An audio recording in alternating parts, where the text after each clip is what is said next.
অবশ্যই প্রশাসনের এখানে হাত আছে। কোনো উপায়েই যেন লাগাম টানা যাচ্ছে না ক্ষমতাচ্যুত হাসিনার নিষিদ্ধ আওয়ামী বাহিনীর। একই সাথে বেপরোয়া আচরণের মাত্রা ছাড়িয়ে যাচ্ছে বিএনপির তৃণমূল। এবার তো সকল রেকর্ডকে হার মানিয়ে আওয়ামী লীগ বিএনপির রক্তক্ষয়ী সংঘর্ষে বলির পাঠা হলেন সাধারণ কৃষক। কেবল এলাকায় আধিপত্য বিস্তারকে কেন্দ্র করে আওয়ামী লীগ ও বিএনপির দুই গ্রুপের মধ্যে এক রক্তক্ষয়ী সংঘর্ষ হয়, যে সংঘর্ষে ইদন মিয়া নামে এক কৃষক গুলিবিদ্ধ হয়ে নিহত হন। একই ঘটনায় আহত হয়েছেন আরও 4 জন, জানিয়ে শুরু হয়েছে চরম উত্তেজনা।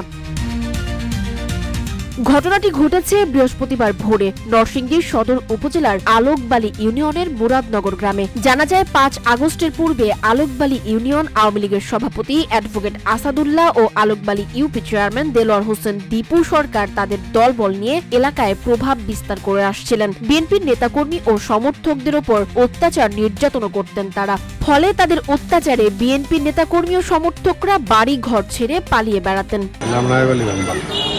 5 আগস্টের পরে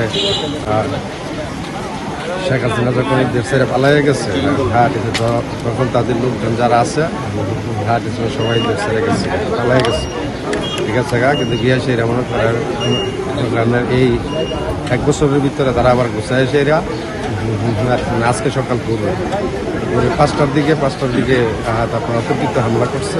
ইদন মিয়াকে এদিকে দুই গ্রুপের সংঘর্ষে নিহত কৃষক ইদন মিয়ার ছেলে এই ঘটনার সাথে প্রশাসন জড়িত বলে অভিযোগ তোলেন। আজকে ঘটনা হচ্ছে যে গত 5 তারিখের পরে তো সবাই জানে যে স্বৈরাচার শেখ হাসিনার সাথে সাথে আওয়ামী লীগের সকল দোসর এলাকা থেকে পালাইছিল। তো আলোকবালী ইউনিয়নও ঠিক এরকম ঘটনা করছে। তারা 1 বছর আওয়ামী লীগের দোসররা বাড়ির বাইরে ছিল। 1 বছর বাড়ির বাইরে থাকার পরে তারা বিভিন্ন জায়গা থেকে দলবদ্ধ হইয়া সংঘবদ্ধ হইয়া প্রত্যেক এলাকা থেকে বাইরে থেকে সন্ত্রাসী হায়ার করে আজকে ভোর রাত্রে ফজরের পরে আলোকবালী মুরাদনগরে অতর্কিত হামলা চালায় সন্ত্রাসীরা এবং বিভিন্ন অস্ত্রশস্ত্র সহ যেগুলো আধুনিক অস্ত্র নিয়ে হামলা চালায়। এবং এই হামলার ক্ষেত্রে আমার বাবা নামাজে গেছিল, নামাজ থেকে বাড়ি একটু সামনে দিকে গেছিল। তারপরে আমরা জানি না, আমরা বাসায় ছিলাম। পরে আমার বাবারে পায়া যেভাবে গুলি করছে, বুলেট দেখে মনে হয় যে ওরা দৈরা খুব কাছ থেকে গুলি করছে। এবং আমরা প্রশাসনের কাছে জবাব চাই যে রাত্রে 999 ফোন দেওয়ার পর প্রশাসন কেন কোনো ব্যবস্থা নেয় নাই। অবশ্যই প্রশাসনের এখানে হাত আছে তাদের সাথে, স্বৈরাচারের দোষর সাথে।